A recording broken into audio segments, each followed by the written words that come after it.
Hello students, welcome to EPG Pathshala. I am Manish Regd from Haryana School of Business, GJ University of Science and Technology, Hisar.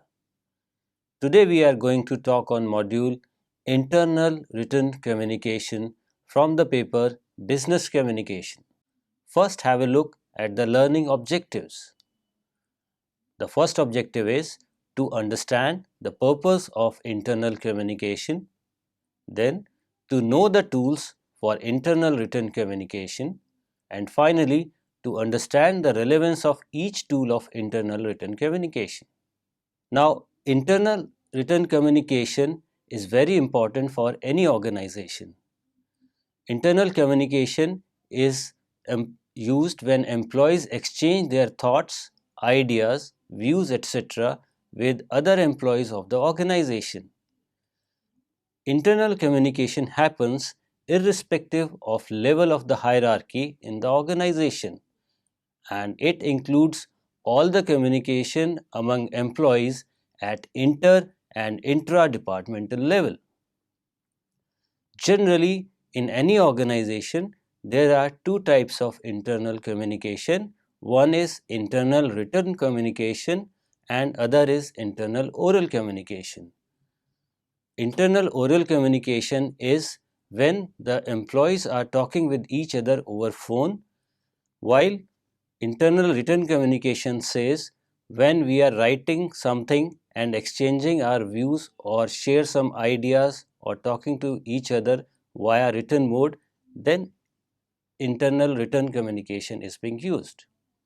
The purpose of internal written communication is to give instruction and orders, offer suggestions, filing complaints, sharing information, and handling situations. All the internal written communication serves any of these purposes in any organization. For internal written communication, various options are available, such as memorandum, office orders, circulars, notices, minutes of meeting and agenda, suggestions and complaints, newsletters, and reports. Let's see what a memorandum is. A memorandum is a brief written message or report from one person or department in a company or organization to another. A memorandum is used for internal communication. It is also referred as a memo. Literally, the purpose of a memo is to inform or to reveal. A memo is generally used to provide information to other employees of an organization about a specific issue. It is a written statement a sender specifically prepares for receivers to appraise or inform them about a particular matter or specific issue. These receivers also belong to the same organization as of the senders. The shape of a memo can be of a short note, a note that is crisp in terms of its information content. A memo can be meant for a single person or a group or a committee. When colleagues have to communicate within the organization, they can use telephone as mode of communication. But during a professional communication, a situation sometimes demands to keep a record of communication. In that case, memo can be used to communicate for purposes such as requests, instructions, action taken, and suggestion, etc. Although a memo is not used for lengthy communication. In order to understand the format of a memo, we have to understand various components of memo. The components are letterhead, mentioning memo, memo number, to, from, date, subject or regarding, main content, and signature. Let's try to understand each component one by one. It starts with letterhead. A letterhead signifies the address of the office of the sender. A letterhead is relevant when a company is having different business units and it conveys inter-unit communication. The next component is mentioning the word memo.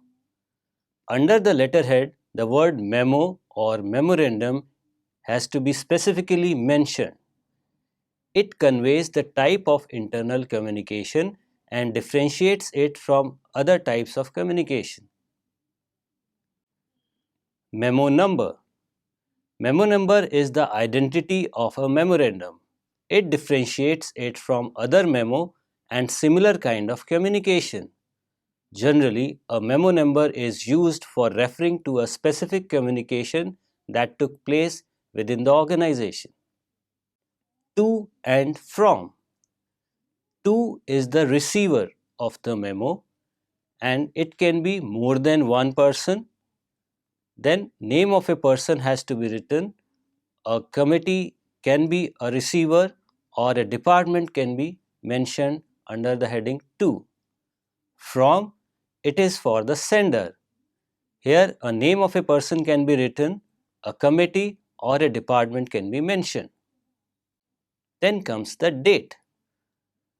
As communicated in other modules also, a date, it indicates date, month and year of writing a memo. We should always use a proper format for writing a date and we should avoid abbreviations. Subject. Subject indicates the specific purpose of writing a memo. It provides a hint about the main content of a memo and it helps in deciding about the relevance of the information. Then comes the main content of the memo. It is also known as main body of a memo. It conveys the complete message and includes a reference to the issue, factual information related to the issue, and action to be taken or suggestions given related to the issue. After that, in a memo, there is a place for signature. It authenticates the sender of information and it can be signed by a representative of a group or department. Let's have a look at a blank format of memo. As we can see here, for writing a memo, at the top we put letterhead that includes the name and address of the company.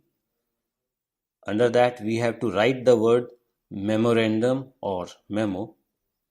Then on left align we have to write memo number, date. Under to you have to write who is the receiver for that memo. Under from you have to write who is the sender of memo. Then there is a subject line about which memo is being issued. Then para 1 which includes the main text of the message. Also you can write para 2 having the main text of the message. Then there is an option of CC, that is carbon copy, if you want to send the information to many members at the same time. And on the right side you have to put signature followed by the name of the sender. For writing an effective memo, you require fundamental knowledge about principles of effective writing. Apart from that, few points must be remembered at the time of drafting a memo. These points are: avoid using salutation. Unlike letter, a memo does not carry a salutation. So do not use dear or respected. Avoid using complimentary closing. A memo does not include a complimentary closure, so avoid phrases like yours sincerely, yours faithfully, sincere regards, etc. Always keep your subject line simple and specific. It increases the effectiveness of a memo. Organize the matter for main content of the memo on the basis of priority of information. Make sure that the word memo is clearly visible on the format. Try to draft the memo using second person. Instead of saying everyone is expected, say you are expected. Use headings and subheads wherever required to present the information.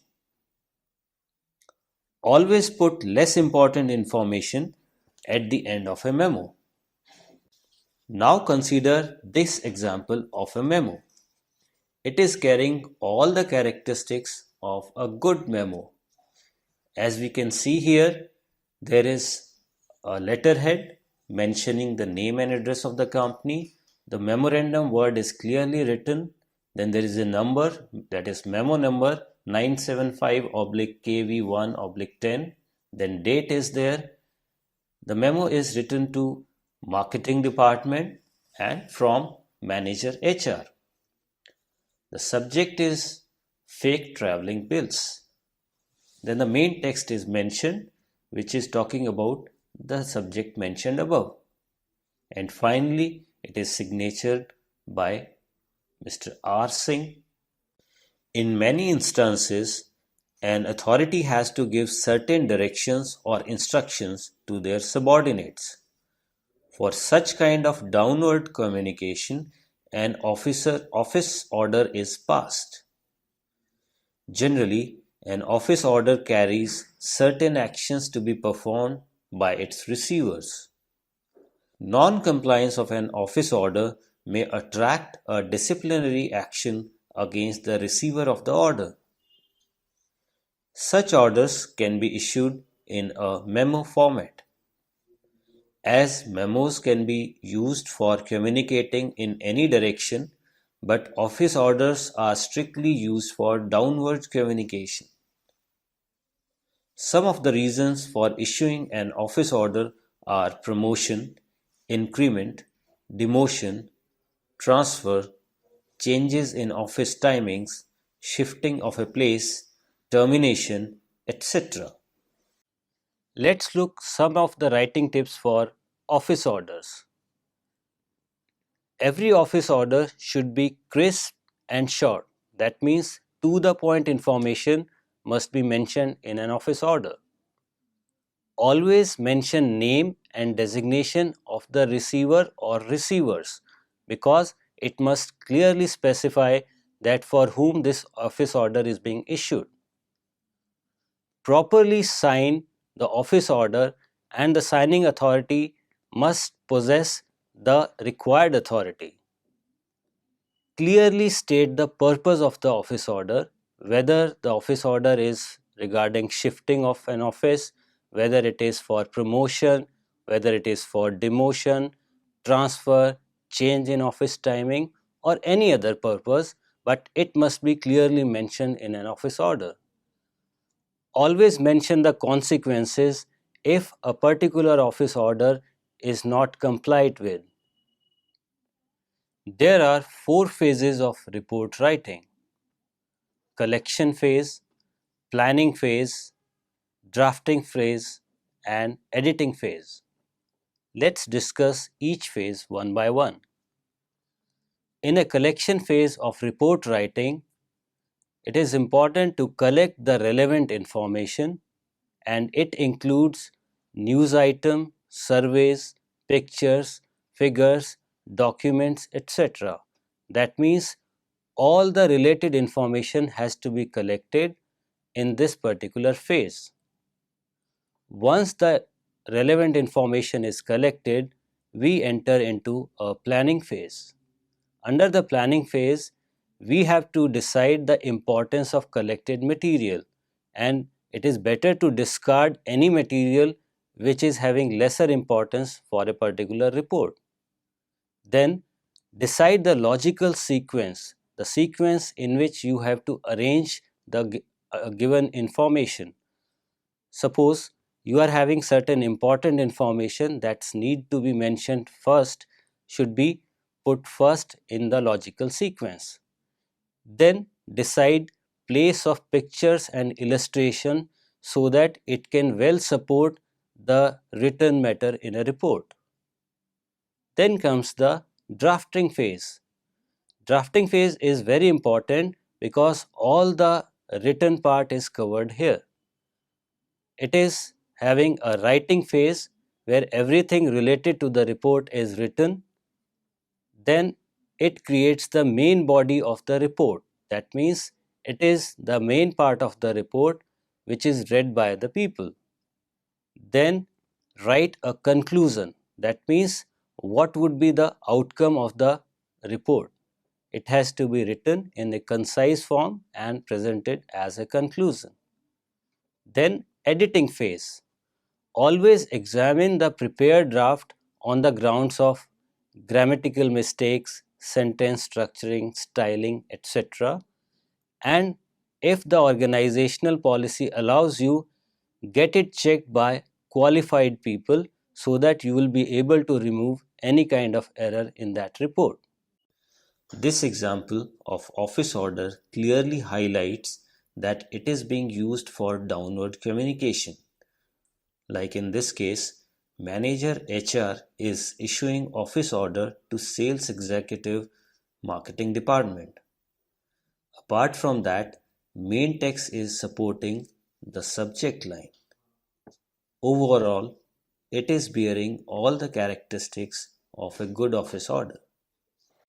An office circular or a circular is related to wide circulation of information.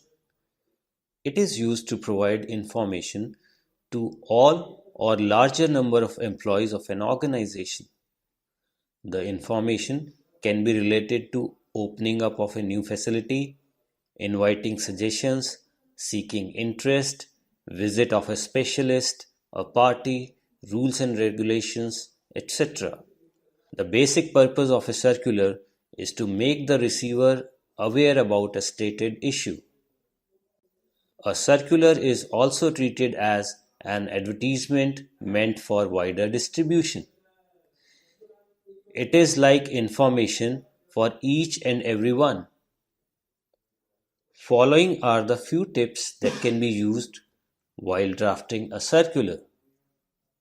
As a circular is meant for larger audience, a simple and jargon-free language should be preferred. It should be short and to the point. It should be properly signed by an authority. It must bear a unique number indicating specific communication. Let's consider an example of a circular. This circular is meant for all the employees.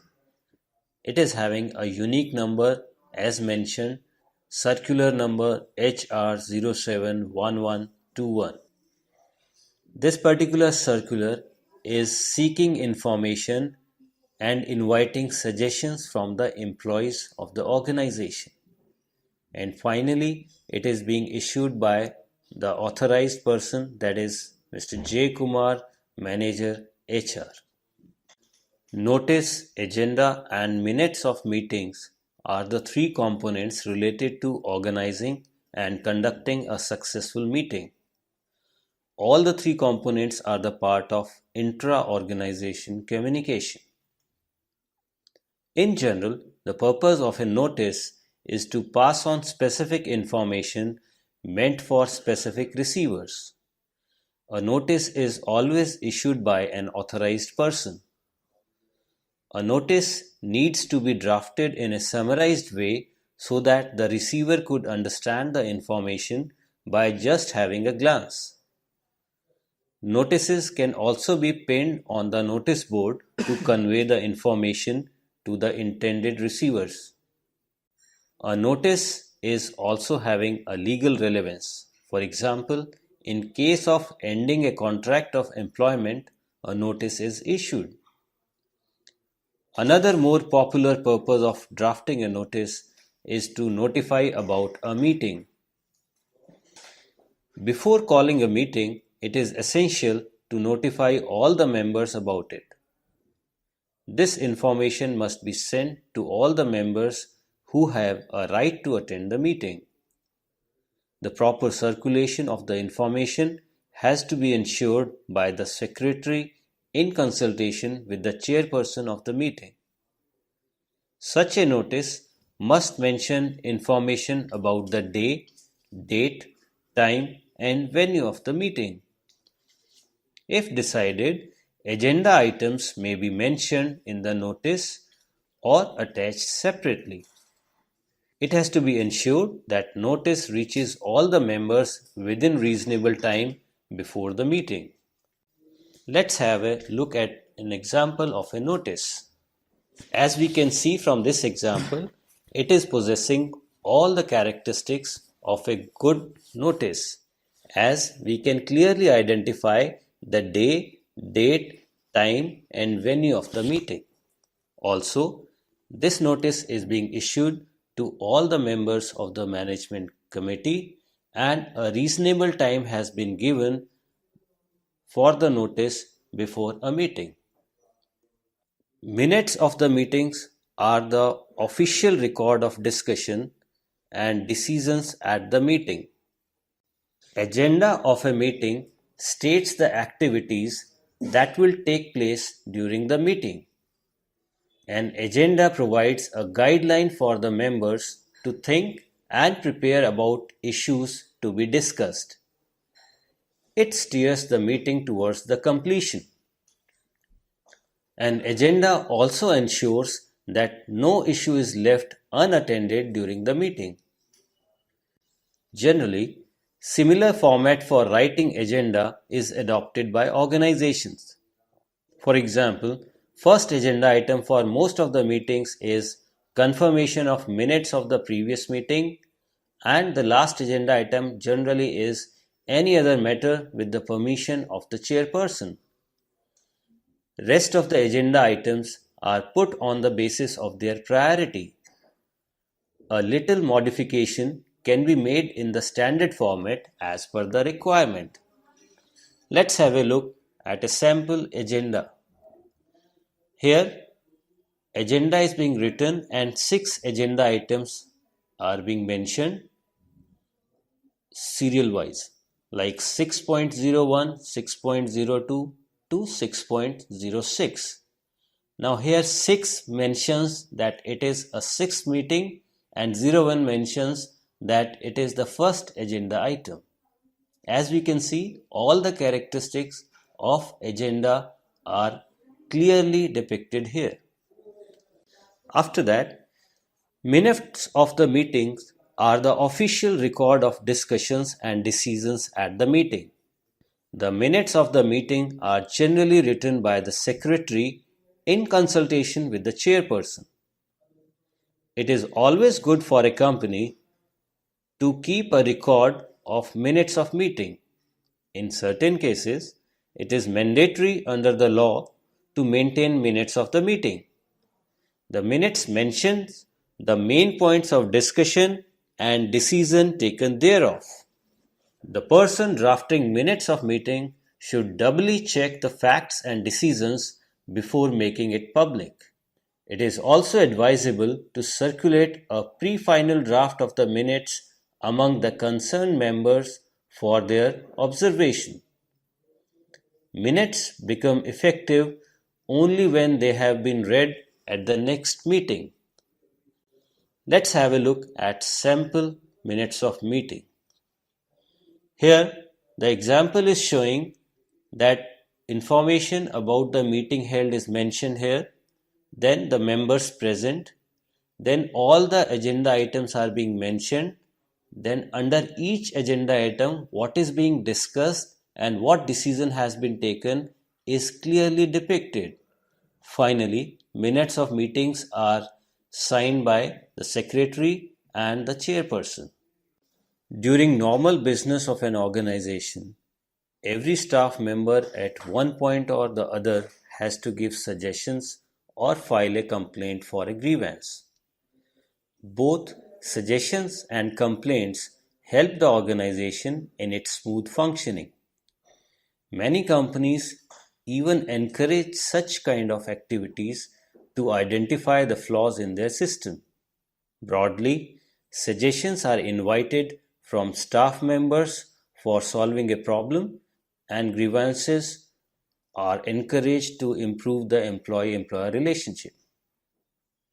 As such, there is no standard format for writing a suggestion or a complaint. Still, the writer must keep in mind the basics of letter writing. Although less formal in nature, suggestions and complaints should be written with utmost care. The words should be carefully selected and the matter should be conveyed in the fewest possible words. Also, an employee should keep in mind the formality of employee-employer relationship while suggesting or complaining. Let's have a look at one suggestion letter and one grievance or complaint letter. In our first example, we can see that it is a suggestion letter regarding obtaining a daycare facility. And we can see from this letter that it has been justified that a daycare facility is required for the, as it can be seen from the letter, that daycare facility is required by the employees for their motivation.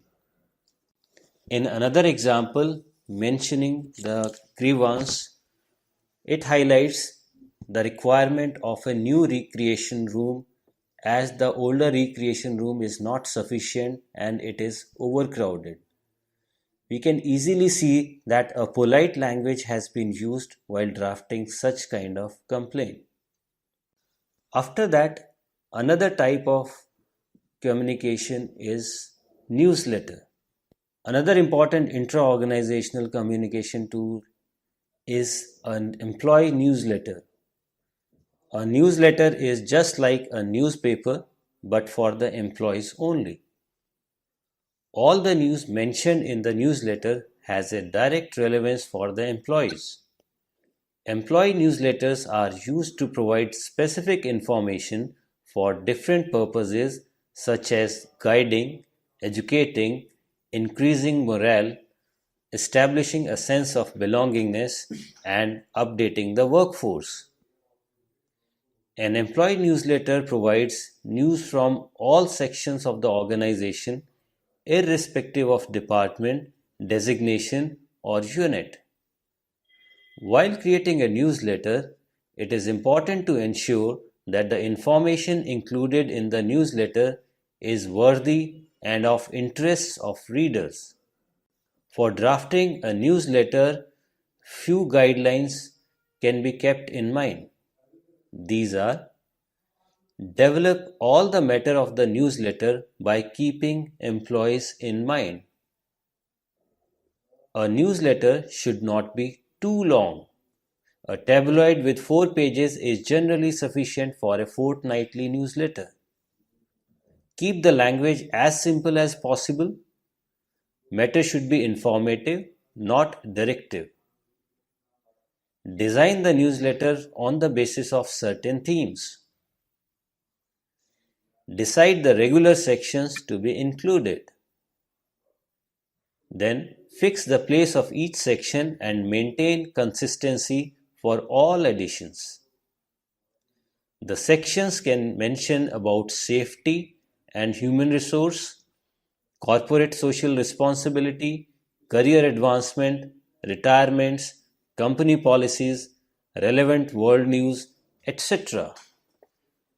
Let's have a look at a sample newsletter. This newsletter is named as Frontline Employee, and as we can see from the picture, different sections has been included and news relevant to the employees are mentioned here. As a part of intra-organizational communication tool, a report is generally prepared by middle management employees to appraise the senior management about the state of affairs. The purpose of such kind of reports is to provide the information supported by facts and figures to the senior management so that a timely strategy can be formulated. Major purpose of creating internal reports is to support decision making. A report can be a letter writing report or a schematic report. The difference is of the way of presentation of information. For report writing, few steps can be followed for creation of a report. So students, let's now summarize what we have learned in this module. It is important for the smooth functioning of an organization for all levels of the hierarchy in the organization. It includes inter and intra-departmental communication. It is used to serve different purposes such as giving instructions and orders, offering suggestions, filing complaints, sharing information, and handling situations. Main written communication options include memorandum, office orders, notice, circular, newsletters, agenda, minutes of meeting, and reports.